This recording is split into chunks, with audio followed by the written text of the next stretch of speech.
غربت تقرضهم ذات الشمالی، کہ جب تم سورج کو دیکھتے ہو کہ وہ طلوع ہوتا ہے ان کی غار سے داہنی طرف ہٹ جاتا ہے، اور جب وہ غروب ہوتا ہے تو بائیں جانب ان سے کنی کترا جاتا ہے، یعنی سورج کی روشنی براہ راست نہیں آتی۔ تو پہلی اس کے اندر نشانی جو تھی وہ تھی نارتھ لائٹ شال۔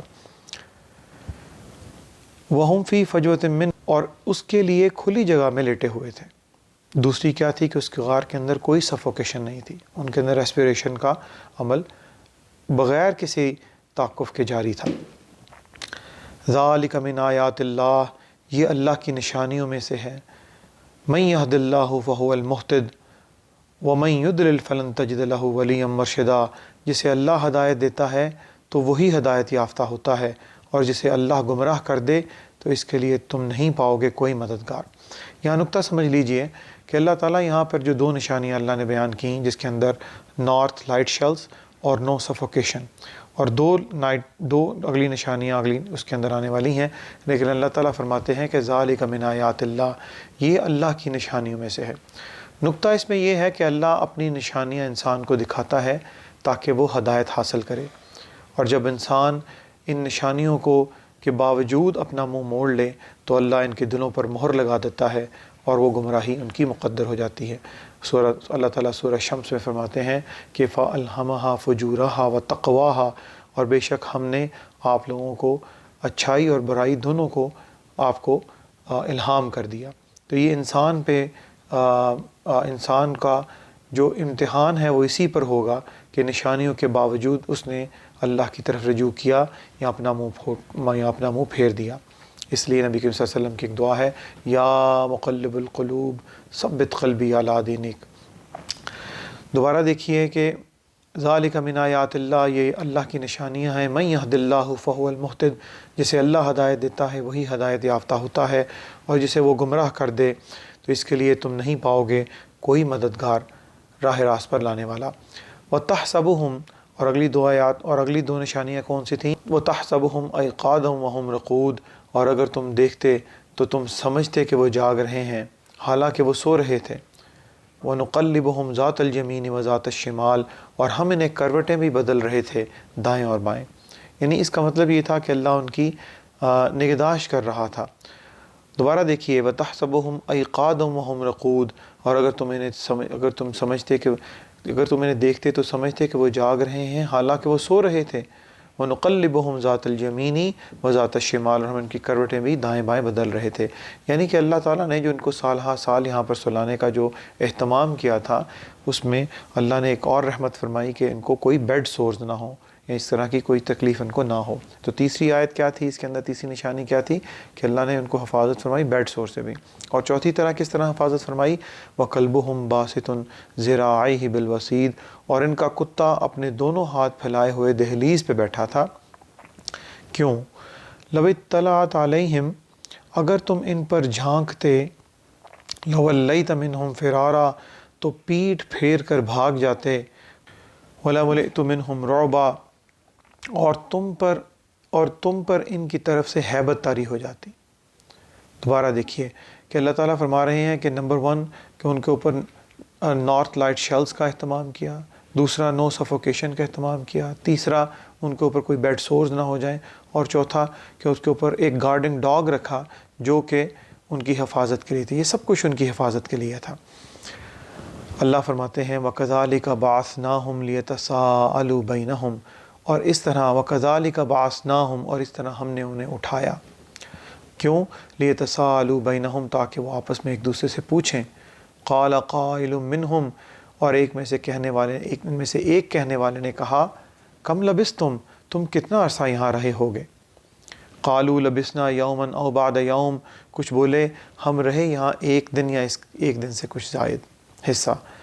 قالوا، اور کچھ دوسرے لوگ بولے، ربکم اعلم بما لبثتم، کہ تمہارا رب خوب جانتا ہے کہ تم کتنے عرصے رہے ہو۔